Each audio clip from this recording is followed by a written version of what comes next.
Assalamualaikum warahmatullahi wabarakatuh. Bismillahirrahmanirrahim. Tabarakalladzi nazzala al-furqana ala 'abdihi liyakuna lil 'alamin nadhira. Allahumma shalli wa sallim ala sayyidina Maulana Muhammadin wa ala alihi washabihi ajmain. Amma ba'du. Yang sangat kami hormati keluarga besar Syekhona Khalil, wabil khusus Kiai Haji Fakhrillah dan semua keluarga santri yang saya hormati. Ini acara ngaji yang memang permintaan Gus Zofur dan saya supaya memang benar-benar memperingati Syekhona Khalil. Jadi kalau tanpa kitab beliau nanti ini namanya ngaji Gus Bah, bukan ngaji Syekhona Khalil. Jadi kalau sampai saya sesatkan itu saya tidak tanggung jawab. Tapi kalau ada kitabnya, kitab ini saya dikasih Gus Ismail itu sudah 3 bulan yang lalu.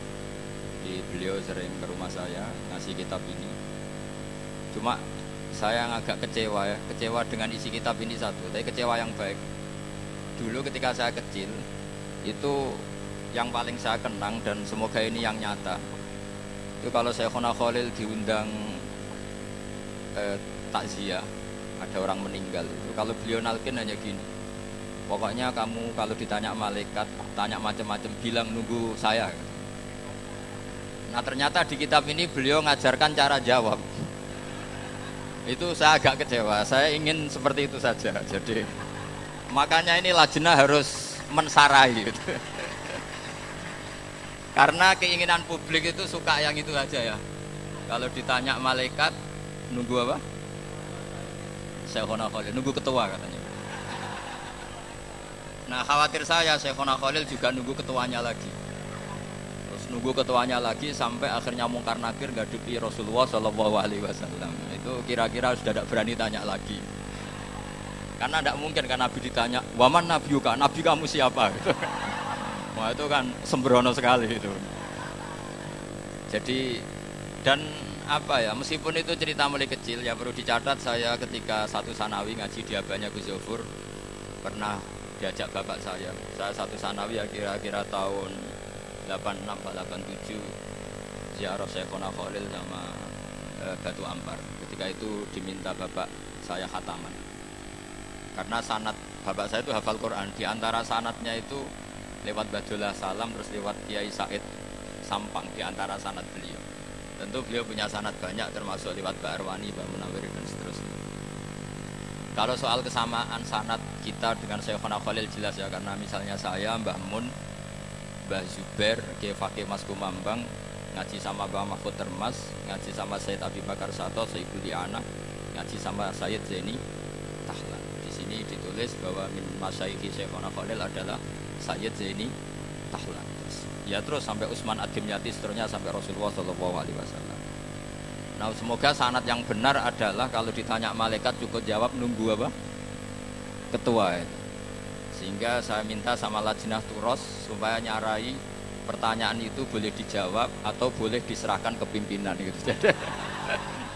Karena ini supaya cerita yang beredar yang sudah menyenangkan ini tidak direvisi gitu. Kan kasihan masyarakat. Karena diantara imam yang baik adalah wa imamu qaumin wa hum lahu radun. Ngimami masyarakat yang nuruti selera orang banyak gitu. Jadi di polling saja kira-kira seleranya masyarakat suka jawab sendiri apa pasrah pimpinan? Kira-kira itu. Pasrah ya sudah nanti ditambahin wa fi ba'di riwayah hakada. Karena ini saya baca karena saya dikasih lama sekali oleh Gus Mail. Saya sampai tahu ya karena ya beliau mondok di Anwar beberapa kali juga ngaji bareng-bareng sama saya ngaji mahal. Kemudian yang saya kenang dari komentarnya lajnah, meskipun saya ya setengah setuju setengah enggak ini lajnah harus mendengar, ini bukan kritik, saya mengingatkan saja. Di antara materi di sini disebutkan Syekhona Khalil meskipun cerita istidad lil maut, tapi beliau masih sempat mengiropi kalimat-kalimat dalam kitabnya. Kata lajnah, ini untuk mengingatkan bahwa syarat wali itu harus alim gitu. Jadi itu yang saya agak ngeritik lajnah, karena itu cerminan komentarnya Lajnah sebetulnya. Kalau Syekhona Khalil sendiri akan membiarkan Allah yaf'alu ma yasha. Jadi Allah boleh ngangkat wali yang tidak alim, itu saya yakin. Tapi di sini Lajnah karena begini ya. Ini bukan kritik ya, masukan supaya gak tersinggung. Karena begini ya, kalau dalam ilmu wali itu beda dengan ulama ya. Kalau pikirannya Imam Syafi'i, ulama itu mesti wali, tapi kalau wali tidak mesti ulama. Jadi artinya wali itu bolehlah dari orang yang nggak terlalu alim. Tapi di takriran ini di Muqaddimah seakan-akan wali itu harus alim.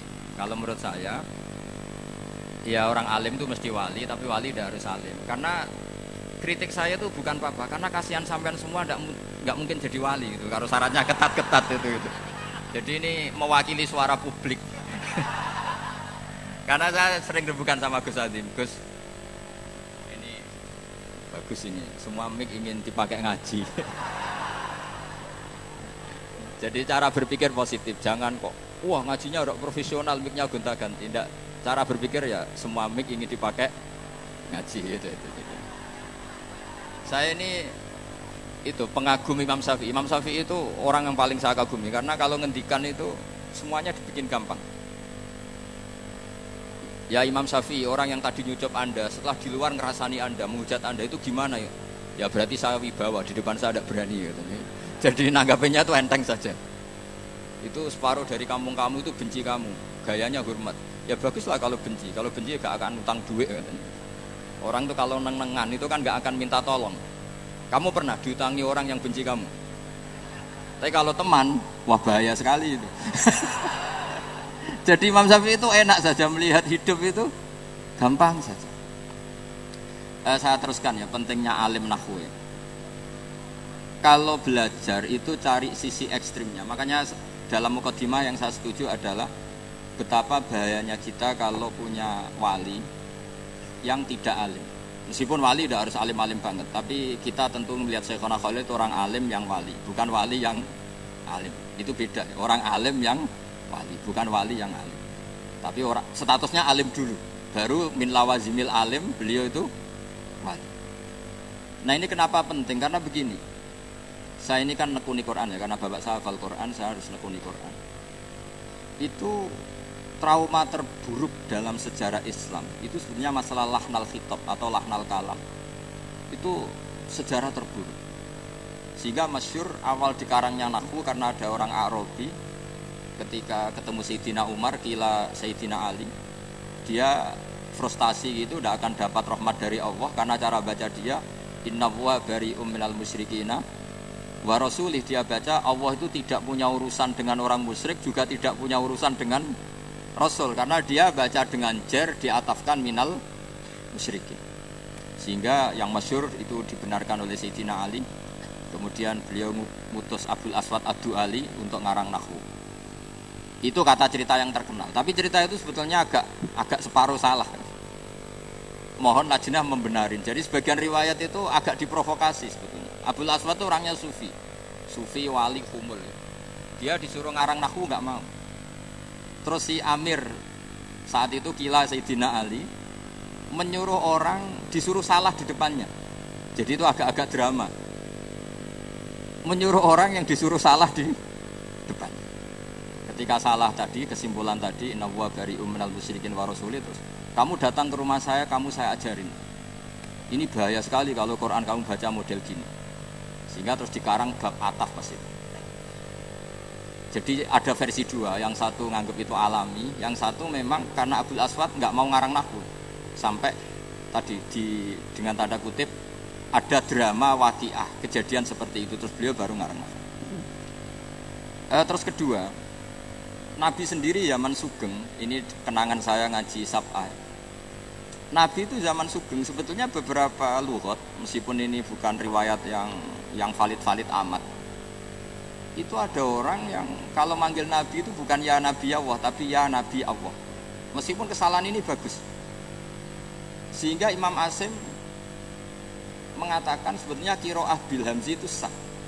Karena lafadz Nabi Allah itu bukan mahmus ya, tapi bukan nakis ya, tapi mahmus lam. Saya ulang lagi ya. Jadi sebetulnya kalau kita fair kan naba'a yang ba'u naba'an itu mah muslam. Karena Nabi itu man naba'a anillah, orang yang menceritakan tentang Allah, maka harusnya ya Nabi Allah. Buktinya fiilnya pakai nabdi ibadi, pakai hamzah, nabdi ibadi, ceritakan ke hambaku ani anal ghafurur rahim wa nabdihum an dhaifi Ibrahim. Sehingga dalam qiraat sab'ah kalau Imam Nafi' baca itu wan nabiin, bukan wan nabiin tapi wan. Dan itu ngenakkan kita itu begini.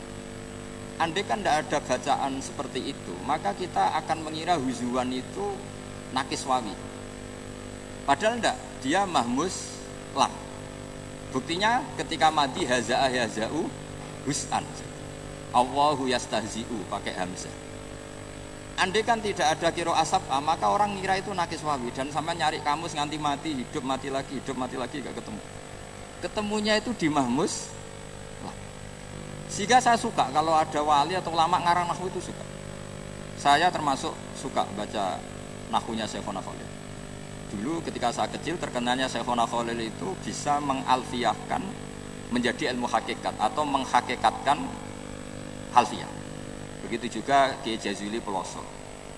Dan itu ketika kita sudah hafal alfiah, hafal terus paham, itu memang benar-benar itu jadi nasihat yang luar biasa, contoh-contoh yang ada di alfiah. Nah, kenapa itu penting? Karena andai kan tidak ada qiraah sab'ah, kita itu tidak pernah tahu kalau kufuan itu mahmuslam. Tapi kalau ada yang baca kuf'an atau kufuan, kan terus enak gitu. Dan Allah tidak ada siapapun yang menyamainya. Makna menyamai itu kan dari kuf'an, bukan kufuan. Karena kalau kufuan kita anggap kayak ghuzwan atau apalah yang kira-kira mirip-mirip nakis wawi. Artinya begini, jangan sampai orang yang punya otoritas ilmu itu gak ngerti sorof itu. Nanti bahayanya nanti nakis dikira mahmus, mahmus dikira nakis. Itu betapa bahayanya. Saya itu punya kitab yang di situ diceritakan ironis-ironisnya atau naifnya qori yang baca secara salah. Punya banyak kitab lah tentang itu.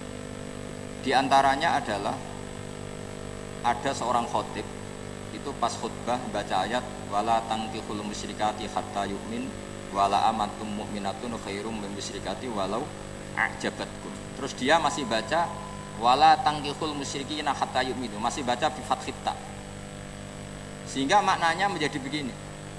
Wala tangkihulan ojo nekai sira kabeh para lelaki, kowe ojo nekai al musyrikin ing lanangan-lanangan musyrik. Jadi semua yang Arabi itu bilang, kebetulan si pinggirnya Arabi tadi ulama, kalau ndak jadi masalah besar. Apa betul itu Quran? Kalau Quran seperti itu hebatnya di mana?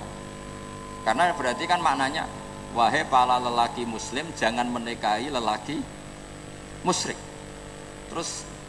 Terus kata si ulama tadi, enggak itu enggak Quran, itu kelirunya khotib itu khotibnya yang enggak pernah ngaji katanya.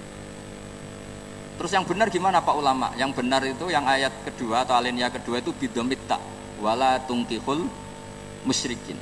Artinya maknanya wala tungkihu lan ojo nekahno sira kabeh ayyuhal auliya aibanatikum, tentu maf'ul bihnya dibuang, putri-putri kalian semua, atau mauliyatakum ya kalau pakai umum yang Anda waleni. Kamu jangan pernah menikahkan perempuan yang kamu waleni dengan lelaki musyrik.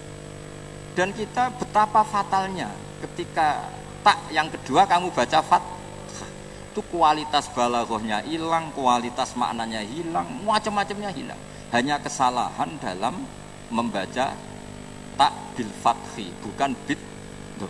Karena kalau bid domi jelas dari angkaha yungkihu ingkahan, berarti khitabun lil auliya. Wala tungkihu ayyuhal auliya banatikum ing anak-anak wedon sira kabeh aja mbok nikahno anakmu wedok al musyrikin ing lanangan musyrik. Itu terus clear. Artinya gini, kita misalnya punya guru terkenal wali sudah dicucupi orang banyak terus nahwunya salah. Itu Jibril mesti bingung. Ini Quran saya kok jadi gini, itu gimana itu? Kan kecewa kan, nurunkan dengan afshahil lughat, dengan kelas terbaik, kemudian dibaca dengan secara salah. Fatalnya lagi kalau salah digo wirid mandi, lebih parah lagi. Karena nanti yang baca benar nggak berani karena takut nggak mandi. Makanya saya seneng kalau ada ulama kayak Syekhona Khalil terkenal wali tapi juga terkenal an-nahwi. Saya dulu ngaji Mbah Mun itu Jamul Jami' loh, kitab yang bulatnya Masya Allah. Seneng saya ngaji ulama yang kitab-kitab nahwu yang bulat-bulat. Mbah Mun itu sampai sepuh ya baca Ibnu Aqil sampai sepuh. Itu memang seakan-akan jadi peringatan bahwa syaratnya ulama yang jadi wali, bukan wali yang menjadi ulama, itu memang harus mutabakhir bil lughatil arabiyyah atau bilisanil arabi. Kalau istilahnya Quran itu bilisanil arabi. Wa innahu latanzilu rabbil alamin nazala bihi ruhul amin ala qalbika litakuna minal mundzirin bilisanin arabiyyin. Jadi kalau ini di kitab Isti'dadul Maut maupun Taqriratu Syekhina Khalil itu tetap harus dianalisis sebagai tadi. Jadi ngaji nahwu itu adalah dimulai karena cari ekstrimnya, termasuk mahdhuf. Mahdhuf itu harus dipelajari. Di sini saya juga baca banyak tentang mahdhuf. Meskipun beliau tidak menyontohkan yang ekstrim, tapi kalau saya suka nyontohkan yang ekstrim. Misalnya begini, sampean yakin Fatihah itu kalamu apa enggak? Kalamu kan? Coba kalau tanpa mahdhuf, Allah ngendikan pada Nabi Muhammad iyyaka na'budu. Muhammad, kepadamu kami menyembah, coba. Berarti Allah menyembah Nabi Muhammad. Betapa bahayanya kalau kita agak ngerti nahwu, bahwa dalam sekian lafaz kadang ada mahdzuf, ada muqaddar. Maka semua tafsir mesti mengingatkan wa yuqaddaru qabla qaulihi ta'ala iyyaka na'budu qulu. Karena itu satu-satunya cara. Jadi iyyaka na'budu tetap kalamu Allah, tapi prosesnya begini. Muhammad, mulai sekarang kamu bilang iyyaka na'budu. Terus Nabi menirukan iya karena itu. Jadi hadal kalam tarbiyatun minallah, tapi untuk dilafatkan Kanjeng Nabi, bukan Allah melafatkan itu kepada Kanjeng Nabi. Itu kalau nggak ngerti nahwu maka ya karena butuh. Oh ya karena butuh kalamullah, berarti qaulullah lin nabi. Terus kamu bayangkan Allah ngertikan kepada Nabi iya butuh. Fatal gak itu? Fatal. Makanya dibutuhkan kecakapan ahli nahwu yang mengharuskan. Ya seorang lagi yang mengharuskan itu diberi takdiran, yaitu qulu iya karena itu. Ibarat saya punya anak terus saya bilang jong katakan jenengan bapak kulo, Anda bapak saya. Kan tentu anak saya tak bilangin kamu bapak saya, jenengan bapak saya. Berarti anak saya terus menirukan jenengan bapak saya. Tanpa ditakdirkan itu berarti tahakkum menghukumi anak itu bapak saya, kan kacau. Itu ahli nahwu yang tahu. Termasuk contoh terakhir betapa pentingnya nahwu atau balaghah atau apa saja. Di balaghah misalnya diajarkan mawadi'ul fasli wal wasli. Di antara mawadi'ul fasli adalah dua kalimat yang qailnya berbeda harus difasal. Kemudian fasal ini oleh ulama tajwid disebut waqaf, ada yang menyebut takte, ada yang menyebut saktah. Itu urusan ulama tajwid. Tapi kita ngikuti itu yang disebut saktah. Kenapa itu penting? Malah penting sekali karena tanpa itu tidak bisa. Misalnya alhamdulillahilladzi anzala ala abdil kitaba wa lam yaj'al lahu iwaja. Coba kalau tanpa saktah wa lam yaj'alan ora gawe sapa Allah lahu ing Quran, ora digawe iwajan, ora digawe bengkok, qayyiman ora digawe jejeg. Jadi Quran ya agak jejeg, agak bengkok. Itu kan fatal sekali. Karena takut makna seperti itu, maka tidak boleh tasallutul amil, yaitu walam yaj'al ke lafat iwaja. Tapi ini satu mafhum. Jadi maknanya walam yaj'alahu iwaja, Allah tidak bikin Quran itu bengkok. Terus saktah, maknanya agak bengkok itu apa? Qayyimah. Nah, dengan fasal ini maka lafat ini dimaknani secara kesimpulan, bukan ada tasallutul amil, amil walam yaj'al mengamalkan ke qayyiman. Kalau itu berarti bahaya, berarti walam yaj'al lahu qayyiman. Oh, itu bisa kafir. Jadi artinya gini, andaikan kita punya guru terkenal wali keramat terus baca walam yaj'al lahu qayyiman, terus kita curiga ini wali model apa kok nyifati Quran seperti itu kan, itu harus digredel itu kewaliannya. Artinya apa? Dengan Syekhona Khalil bisa ngarang kitab nahwu seperti ini, Manzumah Nuzhati Tulab ini mentakriri. Itu menurut saya itu garansi yang kesekian, garansi yang otoritatif bahwa beliau wali betul. Karena memang syaratnya wali itu harus menyelamatkan naskah. Karena agama ini dibawa oleh Quran dan hadis, semuanya berbentuk naskah. Kita bisa membayangkan kalau ulamanya atau walinya saja membaca naskah itu secara apa? Maka dalam guyonan-guyonan ulama dulu sampai ada masyhur itu guyonan itu. Cuma ini nggak ada riwayatnya, hanya guyonan. Ada orang mati gara-gara titik. Itu tadi gurunya itu memijazahkan habbatun sauda dawaun min kulli apa? Ya, artinya jintan hitam itu obat dari segala penyakit. Muridnya itu naskahnya tuh hayatun sauda, ular hitam. Karena kalau habba itu bebijian, kalau hayah itu ular hitam itu kan artinya kobra. Dicari, dipatok, terus takobal min aminkum takobal ya karim. Itu gara-gara salah naskah, tapi yu'addi ilal maut itu gara-gara apa? Sehingga saya mohon sama ini lajnah, kalau meneliti satu ilmu itu cari sisi ekstrimnya.